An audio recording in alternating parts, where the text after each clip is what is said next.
নমস্কার ফ্রেন্ডস, সবাইকে সাহাস cooking blogs চ্যানেলে স্বাগতম। আজকের রেসিপি হচ্ছে পাবদা মাছের ভুনা। পাবদা মাছের ভুনা বানাতে যা যা উপকরণ নিয়েছি তা হলো কিছু কেটে ধুয়ে রাখা পাবদা মাছ, তেজপাতা, পেঁয়াজ কুচি, এলাচ দারচিনি ও আস্ত কাঁচামরিচ। প্রথমে মাছগুলোতে সামান্য হলুদের গুঁড়ো, মরিচের গুঁড়ো ও পরিমাণ মতো লবণ দিয়ে দেব। তারপর কড়াইতে পরিমাণ মতো তেল দিয়ে মাছগুলোকে ভালো করে মেখে কড়াইতে একের পর এক দিয়ে দেব।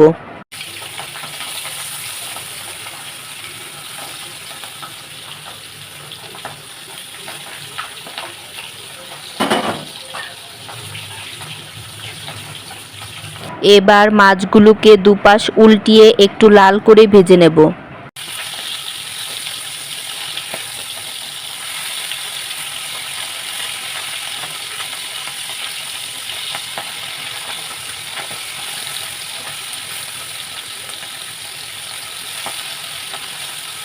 এখন মাছগুলো ভাজা হয়ে গেছে, প্লেটে উঠিয়ে নেব।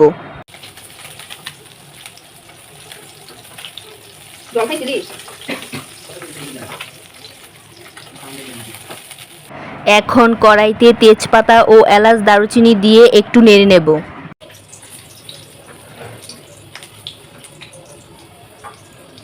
তারপর পেঁয়াজ কুচিগুলো দিয়ে একটু বাদামি রঙের করে ভেজে নেব।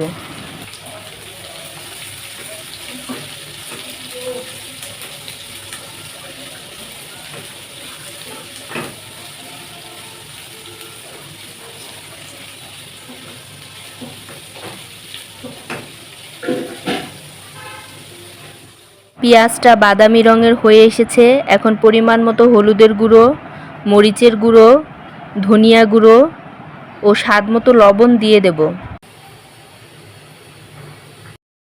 এখন জিরা বাটা দিয়ে পরিমাণ মতো জল দিয়ে মশলাটাকে ভালোভাবে কষিয়ে নেব।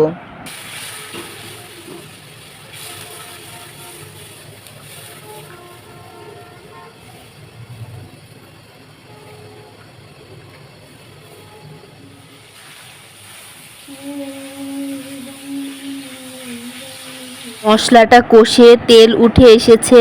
এই পর্যায়ে মাছগুলোকে দিয়ে দেব, দিয়ে পরিমাণ মতো ঝোল দিয়ে দেব।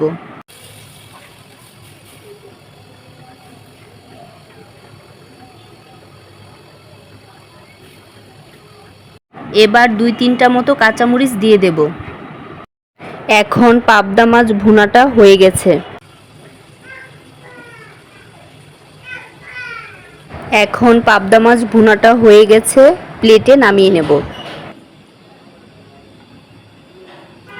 হয়ে গেল আমার মজাদার পাবদা মাছ ভুনা। আজকের মতো এখানেই বিদায় নিচ্ছি। হাজির হব অন্য একটি নতুন রেসিপি নিয়ে।